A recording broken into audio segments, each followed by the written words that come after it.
Hello my dear students, in this lecture we are going to see one previous year GATE numerical. This numerical was asked in GATE 2019 for 2 marks.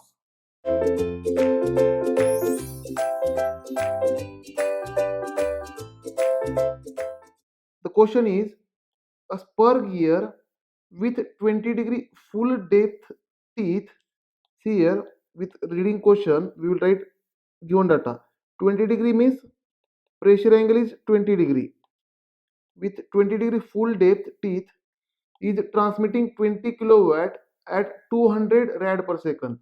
20 kilowatt means it is a power. Power is equal to 20 kilowatt, which is nothing but we can say 20,000 watt at 200 rad per second.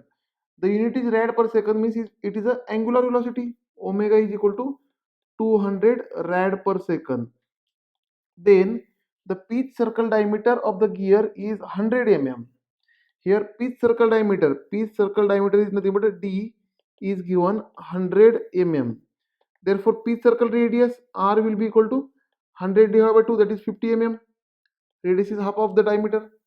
Then the magnitude of force applied on the gear in the radial direction is in kilonewton.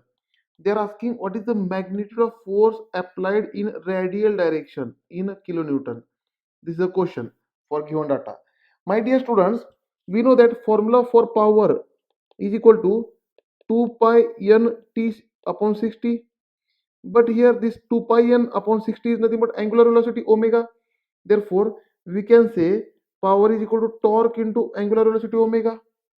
T is torque, right? Therefore, and in this equation, if I use power in watt, the torque we will get in Newton meter, and angular velocity then must be in rad per second. Therefore, put here power is equal to torque into angular velocity. Therefore, torque is equal to power divided by angular velocity, which is nothing but 20,000 divided by angular velocity is 200. Therefore, torque is 100 Newton meter. Right. This value you will get for torque. And my dear students, we know that torque is equal to tangential force into radius. Torque is tangential force into radius. And here, if I use force in Newton and radius in mm, then torque will be in Newton mm. Therefore, this torque, first of all, we need to convert into Newton mm. Therefore, this torque will be equal to 100 into 10 to the power 3 Newton mm in terms of Newton mm. Therefore, put here. Therefore, torque is equal to Ft into radius. Therefore, this tangential force is equal to torque divided by radius, which is nothing but torque is 100 into 10 to the power 3 in Newton mm divided by radius is given 50. Therefore, this tangential force is equal to, we will get 2000 Newton, right? Which is nothing but 2 kilonewton. But my dear students, they are not asking you tangential force. They are asking you radial force. What is radial force? But here we have calculated tangential force. Let us go to find radial force. Now, while finding radial force, see here, on this gear, let us say this is a gear. On this gear, there is a total force acting. Let us say the total force is Ef.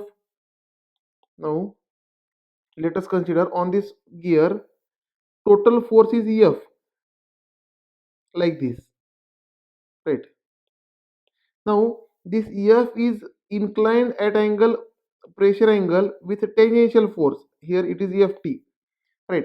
And there will be a radial force also along radius. Therefore, this total force will be having cos component along tangential direction and sine component along radial direction. Therefore, this Ft is equal to F cos phi and Fr is equal to F sin phi. Many times we have seen this. Therefore, Ft is equal to total force F cos phi, right?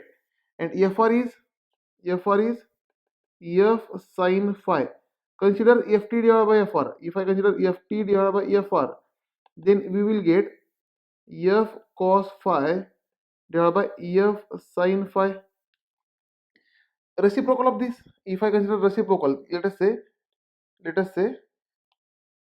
Fr divided by ft, and we will get f sin phi divided by f cos phi, which is nothing but f will get cancelled, total force will get cancelled, sin divided by cos is tan phi.